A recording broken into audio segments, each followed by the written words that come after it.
الحمدللہ وکفا والصلاة والسلام علی سید الانبیاء والمرسلین اما بعد فاعوذ باللہ من الشیطان الرجیم بسم اللہ الرحمن الرحیم قد نرى تقلب وجهك في السماء فلنولينك قبلة ترضى صدق اللہ العظیم وصدق رسولہ النبی الکریم ونحن علی ذلک لمن الشاہدین والشاکرین ان اللہ وملائکتہ یصلون علی النبی یا ایہا الذین آمنوا صلوا علیہ وسلموا تسلیما الصلاۃ والسلام علیک یا رسول اللہ وعلی آلک واصحابک یا حبیب اللہ۔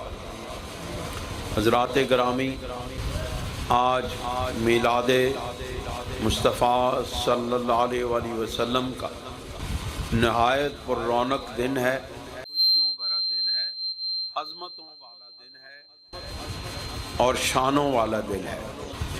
اللہ کریم آپ کی اس محبت کو، اس جوش و جذبہ کو، اور جو آپ اپنا قلبی لگاؤ اپنے پیارے محبوب علیہ السلام کے ساتھ رکھتے ہیں، مولا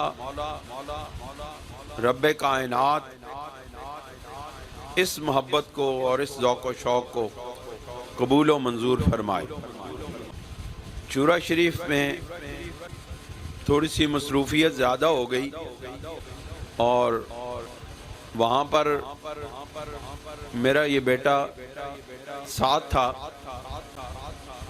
کوئی معاملات ایسے ہو گئے، خانقاہ کے کاموں میں مصروفیت ہو گئی تو اس محفل پاک کی کوئی تیاری نہ ہو سکی۔ تو یہ بیٹا میرا کہنے لگا کہ وہاں پہ کیا بیان کریں گے؟ میں نے کہا تیاری تو کوئی نہیں کی ہے، بس جس طرف رب نے رہنمائی فرما دی وہ وہاں پہ بیان ہو جائے۔ پہلے بھی بندہ کیا بیان کر سکتا ہے؟ شان مصطفیٰ کو بیان کیا ہی نہیں جا سکتا۔ ہم جیسے لوگ تو بس نام نبی لے کر کے اپنی عزتوں کو بڑھاتے ہیں، کیوں؟ کبھی بھی ان کے نام لیواؤں کے سر نگوں نہیں ہوتے، ہمیشہ وہ سر بلند رہتے ہیں، ہمیشہ وہ عزتوں کے ساتھ جیتے ہیں اور عزتوں کے ساتھ اس دنیا سے جاتے ہیں۔ دوستوں اور بزرگوں، نہایت مختصر وقت کے اندر میں نے جو آیہ مبارکہ آپ کے سامنے تلاوت کی ہے، اس میں جو شان مصطفیٰ بیان کی گئی ہے اس میں سے چند نکات میں آپ کے سامنے عرض کروں گا۔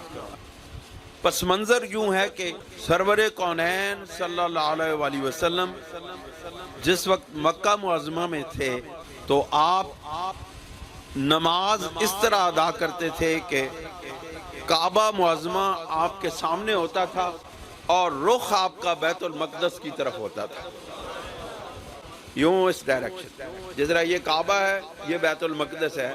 اگر میں اس طرف رخ کر کے نماز پڑھوں تو کعبہ میرے سامنے ہوگا، بیت المقدس اس کے پیچھے ہوگا۔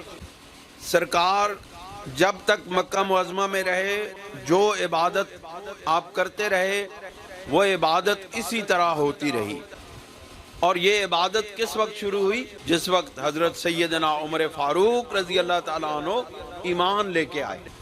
حضرت عمر فاروق ایمان لائے، اسی وقت سرکار کی بارگاہ میں عرض کیا، یا رسول اللہ ہم مسلمان ہیں، ہمیں کعبے میں کھڑے ہو کر کے نماز ادا کرنی چاہیے۔ پہلے مومنین مسلمان دار ارقم میں چھپ کے نماز ادا کرتے تھے، لیکن وہ مرد حق جس وقت اسلام لایا انہوں نے کہا کہ یا رسول اللہ ہم کعبے میں علی الاعلان نماز پڑھیں گے، اور وہ جماعت قدسیوں کی، وہ جماعت، وہ پاکیزہ نفوس پر مشتمل جماعت سرور دو عالم صلی اللہ علیہ وسلم کی زیر سرکردگی جس وقت کعبہ شریف کے اندر داخل ہوئی، حضرت عمر فاروق رضی اللہ تعالیٰ عنہ اپنی تلوار کو نیام سے باہر نکال کے سامنے چلنے لگے اور یوں للکار کے اعلان کیا کہ آج ہے کوئی جو اپنے بچوں کو یتیم کرنا چاہتا ہے اور اپنی زوجہ کو بیوہ کرنا چاہتا ہے، آج ہمارے سامنے آئے۔ آج عمر فاروق کی تلوار اس کا سر قلم کر کے رکھ دے گی۔ آج ہم عبادت کریں گے تو کعبے کے اندر عبادت کریں گے۔ سرکار سے بڑھ کر دلیر کون ہے اس کائنات میں؟ حضور سرور دو عالم صلی اللہ علیہ وسلم انگلی کا ایک اشارہ کرتے سارے کافر دنیا سے نیست و نابود ہو جاتے، لیکن اس واقعہ پر غور کریں تو ایسے محسوس ہوتا ہے جیسے حضور عمر فاروق کا انتظار کر رہے تھے کہ عمر فاروق جس دن ایمان لے کر آئے گا وہ کعبہ میں آگے آگے چلے گا، دنیا یہ دیکھے گی کہ ہمارے غلاموں کی شان کیا ہوتی ہے۔ ہمارے غلام جس وقت چلتے ہیں تو دنیا کائنات ان کے قدموں کے نیچے بچھ جاتی ہے۔ دوستو پھر وقت گزرا، ہمارے سرکار مکہ معظمہ سے ہجرت کر کے مدینہ منورہ میں تشریف لے آئے۔ وہاں پر 17 مہینے رسول اللہ صلی اللہ علیہ وسلم بیت المقدس کی طرف رخ کر کے نماز پڑھتے رہے، لیکن سرکار کے دل کے اندر یہ خواہش تھی کہ قبلہ جو ہے، نماز کا قبلہ، عبادتوں کا قبلہ، وہ کعبۃ اللہ بن جائے۔ اللہ رب العزت نے اس منظر کو یوں بیان کیا ہے کہ قد نرا تقلب وجہک فی السماء، تحقیق ہم نے دیکھ لیا یا ہم دیکھ رہے ہیں یا ہم دیکھتے رہتے ہیں وجہ کا، تیرے چہرے کو۔ دنیا دیکھتی ہے رب ذوالجلال کی طرف، رب دیکھتا ہے چہرہ مصطفیٰ کو۔ دنیا اس کی طرف متوجہ ہوتی ہے، قبلہ حاجات وہ ہے، قبلہ حل مشکلات وہ ہے، لیکن رب اپنے محبوب کا چہرہ دیکھتا ہے کہ لوگوں اگر میری طرف آنا ہے تو اس چہرہ والضحیٰ کے وسیلے سے آنا ہے، ورنہ ہم تمہاری طرف دیکھیں گے نہیں، کیونکہ ہم دیکھتے ہیں تو چہرہ مصطفیٰ کو دیکھتے ہیں۔ جو شخص اس چہرے کو دیکھتا ہے ہم اس کی طرف دیکھتے ہیں۔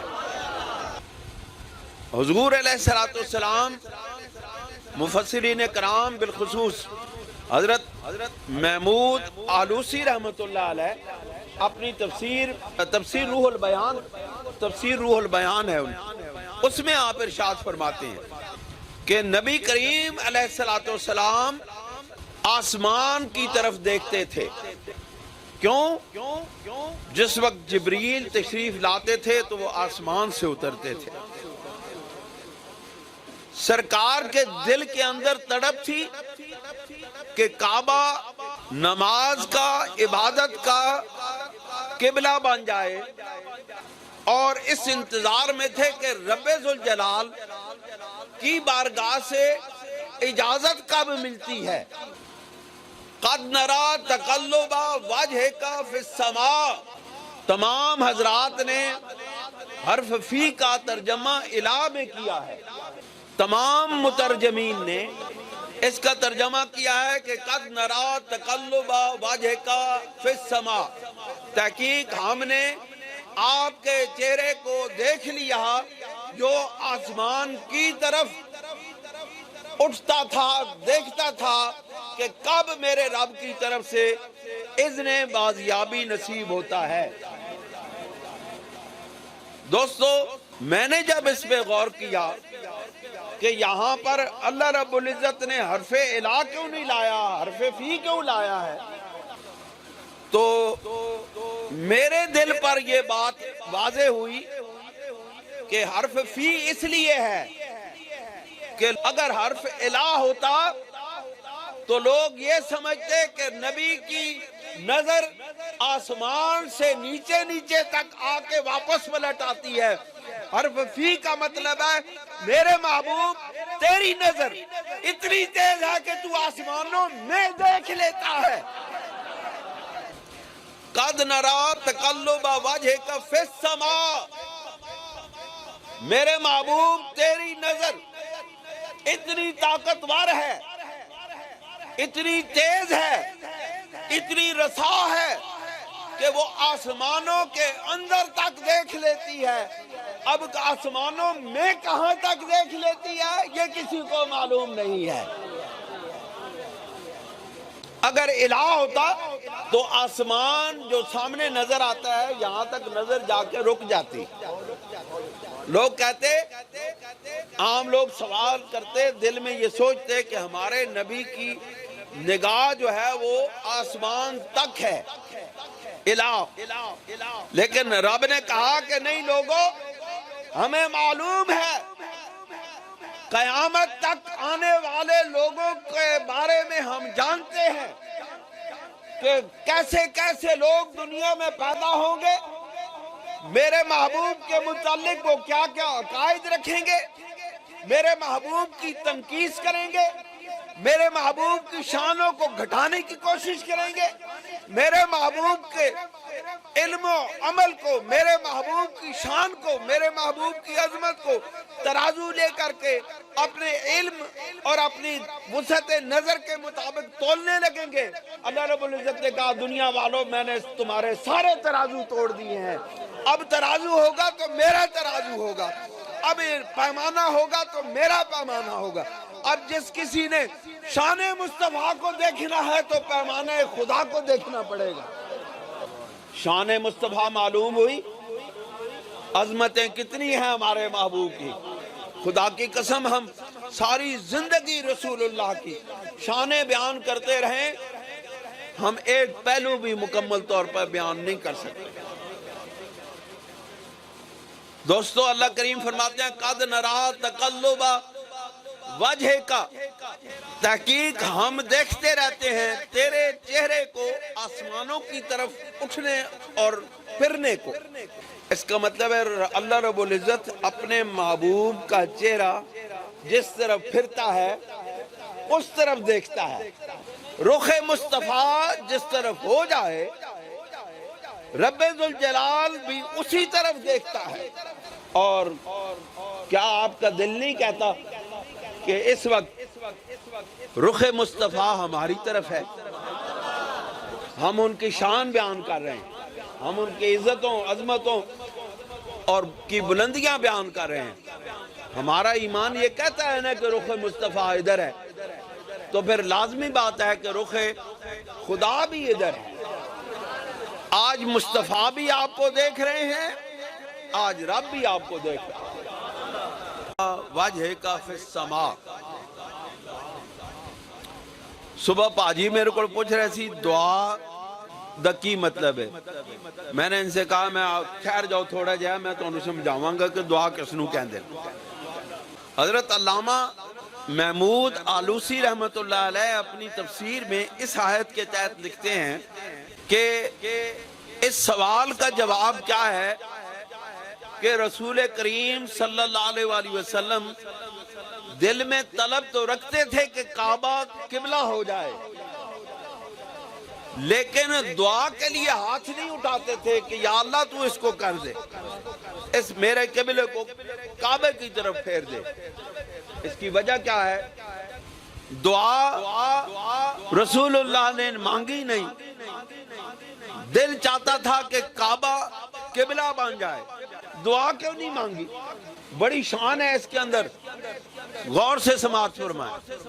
میں اور آپ دعا کرتے ہیں، اس میں ہماری خواہشات نفسانی شامل ہوتی ہے، اس میں کبھی ہماری دعا درست ہوتی ہے اور کبھی ہماری دعا غلط ہوتی ہے، کبھی اس میں دین کے متعلق ہماری جو خواہشات اور ترجیحات ہیں وہ شامل ہوتی ہیں، کبھی اس میں ہماری نفسانی خواہشات اور جو دنیا کی طلب ہے وہ شامل ہو جاتی ہے۔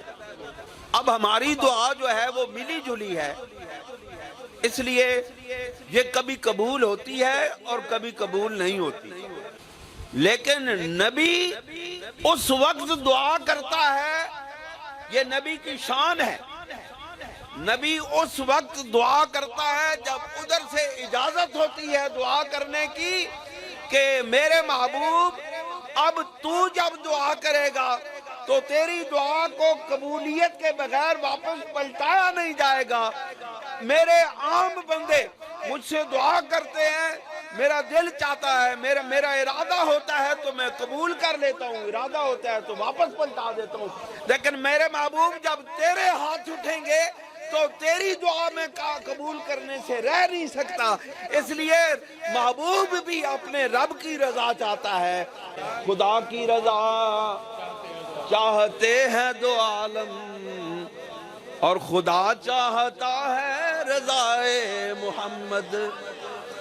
خدا کی رضا چاہتے ہیں دو عالم اور خدا چاہتا ہے رضائے محمد۔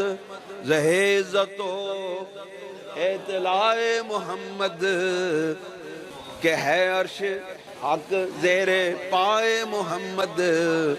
قد نرا تقلبک وجہک فی السماء۔ اب فی السماء جو ہے یہ عرش تک جاتا ہے۔ یہ جو فی السماء ہے نا، یہ جو فی ہے نا، یہ نگاہ مصطفیٰ کو لے کر عرش تک چلی جاتی ہے۔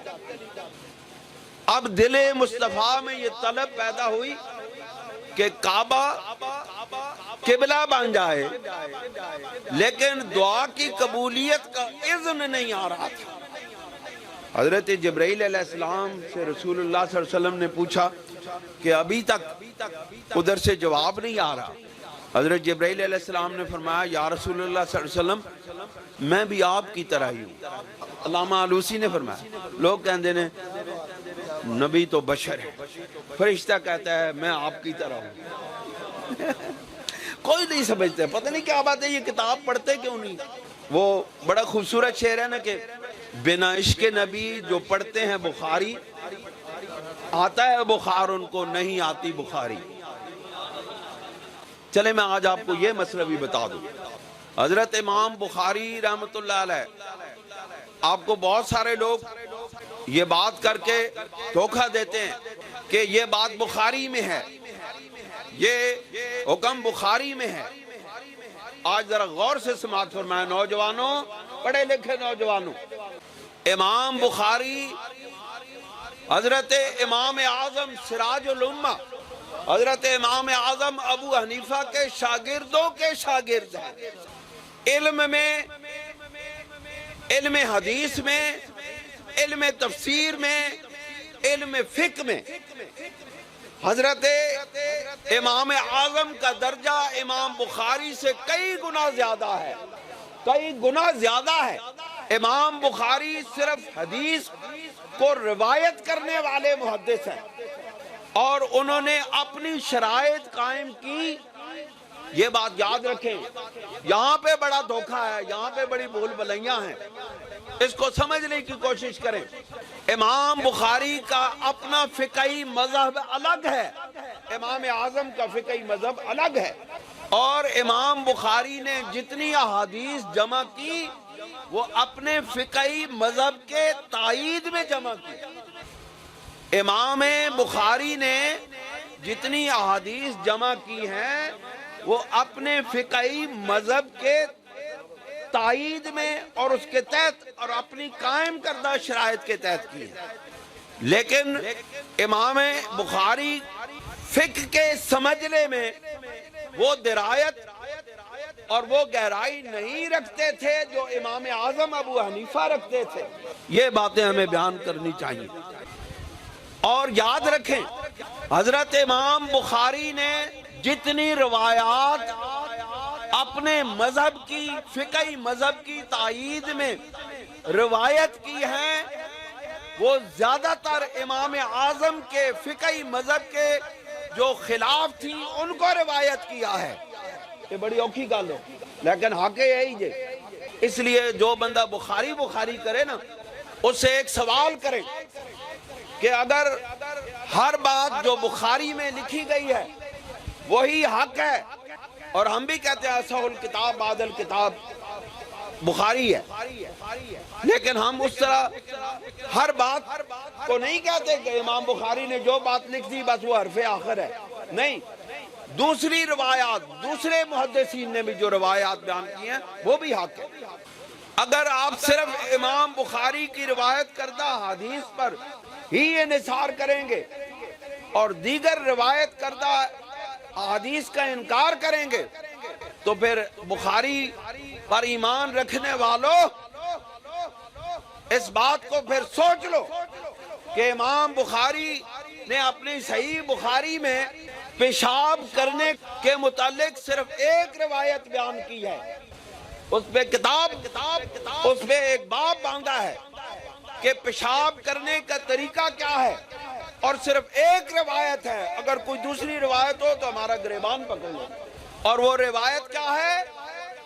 کھڑے ہو کر پیشاب کرنے کی، کہ سرکار دو جہاں صلی اللہ علیہ وسلم ایک جگہ سے گزر رہے تھے، جگہ پہ صفائی نہیں تھی، بیٹھنے کی صحیح جگہ نہیں تھی، تو سرور دو عالم صلی اللہ علیہ وسلم نے اس طرح کھڑے ہو کر کے پیشاب فرمایا کہ چھینٹے آپ کے جسم اطہر پر نہیں پڑے۔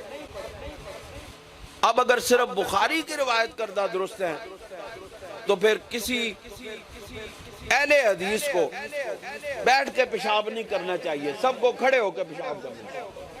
اے گل تانوں اسی دس دے نہیں جس نی وجہ نال یہ لوگ بڑے مغالطے پیدا کر دیں۔ یاد رکھو ہمیں پھر پیشاب کرنے کے جو صحیح سنت طریقہ ہے اس کے لیے دوسری حدیث کی طرف رجوع کرنا پڑے گا۔ جب تک دوسری حدیث کو تسلیم نہیں کیا جائے گا پھر اس کے مطابق عمل کرنا مشکل ہو جائے گا۔ دوستو یاد رکھنا امام اعظم کا رتبہ امام بخاری سے بھی بلند ہے، امام مسلم سے بھی بلند ہے، امام احمد بن حنبل سے بھی بلند ہے، امام شافعی سے بھی بلند ہے، امام مالک سے بھی بلند ہے۔ سب سے بلند مرتبہ حدیث کے سمجھنے میں امام اعظم کا، قرآن کو سمجھنے میں امام اعظم کا، فقہ کو سمجھنے میں امام اعظم کا۔ امام اعظم جیسا کوئی فقیہ رسول اللہ کے صحابہ کے بعد دنیا میں پیدا ہی کوئی نہیں ہوا ہے۔ تقریباً 1200-1300 سال پہلے وہ فقہی باتیں جو امام اعظم نے لکھی آج بھی فقہا اس کی اتباع کرتے ہیں۔ بے شک امام محمد نے بعض فروعی باتوں میں اور امام ابو یوسف نے فروعی باتوں میں امام اعظم سے اختلاف کیا، لیکن بالآخر بات حق جو ثابت ہوئی وہ امام اعظم کی ہوئی۔ لہذا ہم جس امام کی تقلید کرتے ہیں نا اس جیسا امام ہے ہی نہیں، اس لیے ہمارا سر فخر سے بلند ہونا چاہیے۔ ہم ادھر جو ہاتھ باندھتے ہیں ناف پر یہ بھی رسول اللہ کی سنت کے مطابق باندھتے ہیں۔ لہذا دوستو میں بڑے دور نکل گیا لیکن یہ باتیں آپ کو سمجھانی ضروری ہیں۔ قد نرا تقلب وجہک فی السماء، تحقیق ہم نے دیکھ لیا اے میرے محبوب آپ کی نگاہ کرم کو، آپ کے رخ اطہر کو آسمانوں کی طرف اٹھانے میں، آسمان میں دیکھنے میں۔ اب معاملہ یہ ہوا کہ حضرت جبرائیل علیہ السلام نے کہا یا رسول اللہ اب آپ کا رب چاہتا ہے کہ آپ کی اس خواہش کو قبول کر لیا جائے۔ آپ ظہر کی نماز پڑھ رہے تھے، غالباً بنو سلمہ قبیلے میں ایک فاتح خانی کے لیے تشریف لے گئے، ایک فاتح خانی کے لیے رسول اللہ تشریف لے گئے۔ جڑے کہنے نا فاتحہ پڑھنا گناہ ہے، وہ رسول اللہ کی سنت کی خلاف بات کر۔ رسول اللہ تعزیت کے لیے بنو سلمہ کے ایک شخص، ایک صحابی رسول کی وفات ہو گئی، رسول کریم صلی اللہ علیہ وسلم اس کی تعزیت کے لیے، اس کی دعا کے لیے اس قبیلے میں تشریف لے گئے۔ وہاں پر مسجد تھی اس قبیلے کی، وہاں پہ نماز پڑھ رہے تھے۔ اللہ رب العزت نے کہا اس وقت نماز کے دوران میں رب ذوالجلال نے کہا کہ فَلَنُوَلِّيَنَّكَ قِبْلَةً تَرْضَاهَا، اے میرے محبوب جس طرف تیری رضا ہے، جس طرف تو چاہتا ہے اس طرف رخ پھیر لے، ہم اس کو کعبہ بنا دیں گے۔ یاد رکھو یہ کعبہ، یہ جو قبلہ ہے، یہ رضائے مصطفیٰ ہے، یہ مرضی مصطفیٰ ہے۔ سوال پیدا ہوتا ہے اگر رسول اللہ کی مرضی کسی اور طرف ہوتی، کعبہ اس طرف ہو جاتا۔ اس کا مطلب ہے رخ مصطفیٰ جس طرف پھر گیا، قبلہ اس طرف پھر گیا۔ مدینہ پاک میں عمرہ کرنے کے لیے ہم گئے، وہاں پر ایک بندہ ملا، اس نے کہا میرا یہاں پہ دل تنگ ہو گیا ہے۔ میرے دل میں فوراً رسول اللہ صلی اللہ علیہ وسلم کی حدیث پاک آئی۔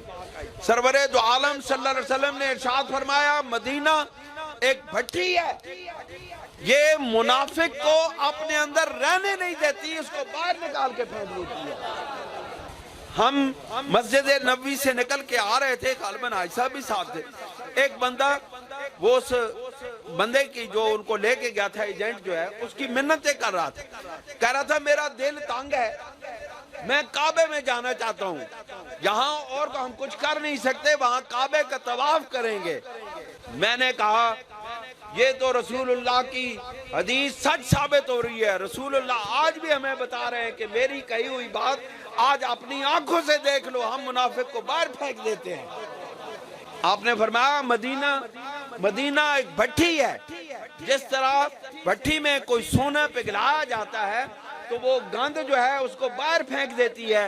رسول اللہ نے فرمایا میری بارگاہ میں، میرے اس مدینہ پاک میں اگر کوئی گندا بندہ آ جائے، منافق آ جائے، ہم اس کا دل تنگ کر دیتے ہیں، وہ یہاں سے بھاگ جاتا ہے۔ میرے دل میں اس وقت خیال آیا، میں نے کہا اس بندے کو پتہ ہی نہیں ہے کہ وہ کعبہ بنایا کس نے ہے، وہ کعبہ اسی کعبے کے کعبہ نے بنایا ہے۔ لوگوں کعبہ، وہ مولانا احمد رضا خان رحمت اللہ علیہ ارشاد فرماتے ہیں کہ کعبہ تو دیکھ چکے، کعبے کا کعبہ دیکھو، حاجیو آؤ شہنشاہ کا روضہ دیکھو، کعبہ تو دیکھ چکے، کعبے کا کعبہ دیکھو، کیونکہ یہ کعبہ، وہ جو کعبہ ہے مکہ معظمہ میں، وہ رسول اللہ کی چاہت سے بنا ہے، مرضی سے بنا ہے۔ اللہ بھی اپنے محبوب کی مرضی چاہتا ہے۔ دوستو پھر ہوا کیا؟ نماز ظہر ہو رہی ہے، رسول اللہ بیت المقدس کی طرف کھڑے ہو کے نماز پڑھ رہے ہیں، صفیں بنی ہوئی ہیں، آگے صحابہ کی صفیں ہیں، پیچھے صحابیات کی صفیں ہیں، نماز ہو رہی ہے، 2 رکعتیں ہو چکی۔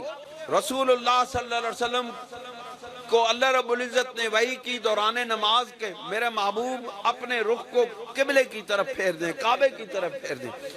اب رسول اللہ یہاں پہ کھڑے ہیں، پیچھے صفیں ہیں، صفیں کھڑی ہیں، رسول اللہ ادھر سے چل کے یوں آئے، یہاں پہ آ کے کھڑے ہوئے۔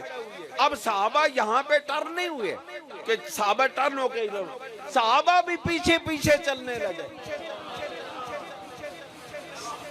یہاں رسول اللہ آگے امامت کرا رہے ہیں، فرض کیا اس طرف رخ کر کے، اب پیچھے صحابہ کی صف ہے، 2 صفیں ہیں، 3 صفیں ہیں، اس کے پیچھے صحابیات کی صف ہے۔ اب رسول اللہ ادھر چلنا شروع ہو گئے، صحابہ نے نہ پوچھا کہ رسول اللہ کیوں چل پڑے ہیں نماز میں، صحابہ بھی پیچھے پیچھے چلنا شروع ہو گئے۔ رسول اللہ یوں آ رہے ہیں، یوں آ رہے ہیں، صحابہ کی صفیں یوں پیچھے پیچھے چل رہی ہیں، اس طرح صفیں چلتی چلتی امام ادھر تشریف لے آئے، صفیں چلتی چلتی صحابہ کی ادھر آ گئیں، صحابہ سامنے کھڑے ہو گئے، صحابیات ان کے پیچھے کھڑی ہو گئے۔ یوں گھوم رہی تھی دنیا، اس لیے دنیا وہ صحابہ کی وہ صفوں کا چلنا یہ ثابت کرتا ہے کہ یہ کائنات میرے محبوب کے گرد گھومتی ہے، جس طرف میرے محبوب چلے جاتے ہیں یہ کائنات اس طرح گھومتی ہے۔ صحابہ نے کائنات کی طرح گھوم کے دکھا دیا۔ اب یہ منظر ایک صحابی نے دیکھا، وہ وہاں سے نکلے، عصر کا وقت ہو گیا، بنو حارثہ کے محلے سے گزر رہے تھے، عصر کی نماز ہو رہی، تو اس صحابی نے آواز دی کہ اے لوگو، رسول اللہ صلی اللہ علیہ وسلم نے قبلہ بدل دیا ہے، رسول اللہ صلی اللہ علیہ وسلم نے قبلہ بدل دیا ہے، اب وہ قبلہ مکہ معظمہ کی طرف ہو گیا ہے۔ صحابہ نے نہیں پوچھا کہ تو کیا کہہ رہا ہے، تحقیق کر لیں کہ کیا واقعہ ایسا ہوا ہے کہ نہیں ہوا۔ صحابہ یہ بتا رہے تھے کہ کوئی صحابی جھوٹا نہیں ہو سکتا، صحابی جھوٹا نہیں ہو سکتا۔ دیکھو دوستو، حضور کے غلام کی، اللہ کے کسی ولی کی، نبی کے غلام صلی اللہ علیہ وسلم کے غلام کی جس شخص پر نگاہ پڑ جاتی ہے، وہ اللہ کے ولی جس قلب پر نگاہ ڈال دیتے ہیں، وہ قلوب پاک صاف دھل کے پاک صاف شیشہ آئینہ بن جاتے ہیں۔ تو پھر اس نبی کے عظمت اور شان کا کیا عالم ہے کہ جس کی نگاہ کرم صحابہ پر پڑی، ان کے قلوب صاف ہو گئے، ان کے قلوب پاک ہو گئے، ان کے قلوب مجلہ مصفہ ہو گئے، وہاں سے ہر طرح کی خرابی دور ہو گئی۔ اب صحابہ کے اندر سے جھوٹ کا جو الزام لگاتا ہے، وہ خود سب سے بڑا جھوٹ، وہ جھوٹ کی پیداوار ہے۔ صحابی رسول جھوٹے نہیں ہو سکتے، یہ صحابہ کا عمل ہمیں بتا رہا ہے۔ بنو حارثہ نماز ادا کر رہے ہیں، ایک بندے نے مسجد کے باہر کھڑے ہو کے آواز دی کہ رسول اللہ صلی اللہ علیہ وسلم نے کعبہ بدل دیا ہے۔ صحابہ نے تحقیق کیے بغیر اپنا رخ کعبے کی طرف کر دیا۔ اس کا یہ مطلب ہے کہ نگاہ مصطفیٰ جس طرف اٹھ جاتی ہے، رخ مصطفیٰ جس طرف ہو جاتا ہے، عبادتیں بھی اسی طرف ہو جاتی ہیں۔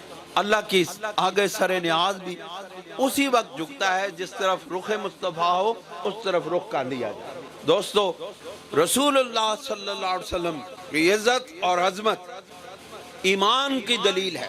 جس کے دل کے اندر رسول اللہ کی عظمت ہے، جس کے دل کے اندر عشق مصطفیٰ ہے، جس کے دل کے اندر رسول اللہ صلی اللہ علیہ وسلم کے ساتھ ایک تعلق اور نسبت قائم ہے، وہ دنیا سے ایمان لیے بغیر نہیں جاتا۔ اس لیے ہمیں اپنے اعمال پر، اپنی روزمرہ کی زندگیوں پر یہ توجہ دینے کی ضرورت ہے کہ ہماری زندگیاں، ہمارے اعمال رسول اللہ صلی اللہ علیہ وسلم کی تابع ہو جائیں، اور جس طرح سرکار نے زندگی گزاری ہماری زندگیاں بھی اسی طرح گزرنے لگیں، تو پھر ہمارا عشق ثابت ہو جائے گا۔ ویسے عشق کا دعویٰ ہے، یہ دعویٰ سچائی میں اس وقت بدلے گا جب ہماری زندگیاں سرور کونین نور مجسم صلی اللہ علیہ وسلم کی زندگی کے تابع اور ان کے ساتھ مطابقت رکھنے والی ہو جائیں گی۔ سب سے اہم بات، اپنے عقائد کو اہل سنت و جماعت کے عقائد کے تابع کریں، کیونکہ نجات، آخرت کی نجات اعمال کے ساتھ وابستہ نہیں ہے۔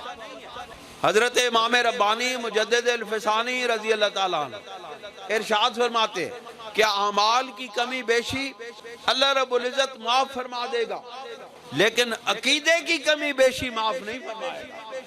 اور آخرت میں نجات عقیدہ اہل سنت و جماعت پر قائم رہنے میں۔ اللہ تعالیٰ ہمیں اس سچے عقیدے پر قائم رکھے، رسول اللہ کی غلامی عطا فرمائے، سرکار کی عظمتوں کے ہمیشہ یہ ترانے اور یہ عزتوں اور رسول اللہ کی آمد کی خوشی میں یہ جلوس سدا نکلتے رہے۔ ہم سے بہت سارے لوگ آگے چلے گئے، ہم بھی کسی وقت چلے جائیں گے، لیکن دوستو یہ جو سلسلہ ہے جلوس کا، یہ جو سرکار کی آمد کی خوشی ہے، اس کو ہمیشہ قائم رکھنا۔ جب تک آپ یہ جلوس نکالتے رہیں گے رسول اللہ صلی اللہ علیہ وسلم کی، چلو ایک دن کے لیے ہی صحیح، چلو الزام لگاتے ہیں یہ ایسی ہی باتیں کرتے ہیں، یہ کوئی نہیں، جھوٹے ہیں، محبت میں سچے نہیں ہیں۔ دوستو اگر محبت میں سچے نہ ہوتے نا تو ہماری یہ پیشانیاں چمکتی نہ۔ جھوٹوں کے چہرے پژمردہ ہوتے ہیں، جھوٹوں کے چہروں پر لعنت برستی ہے، ایمان والوں کے چہرے روشن ہوتے ہیں۔ یاد رکھنا، اس ایمان پر قائم رہنا، اور رسول اللہ صلی اللہ علیہ وسلم کی اس آمد کی ہمیشہ خوشیاں مناتے رہنا۔ ہو سکتا ہے کوئی ہمارا ایسا عمل بارگاہ الہی میں قبول ہو جائے اور وہ ہماری بخشش کا ذریعہ بنے۔ اللہ تعالی ہمیں عمل کی توفیق عطا فرمائے۔ وآخر دعوانا ان الحمدللہ رب العالمین۔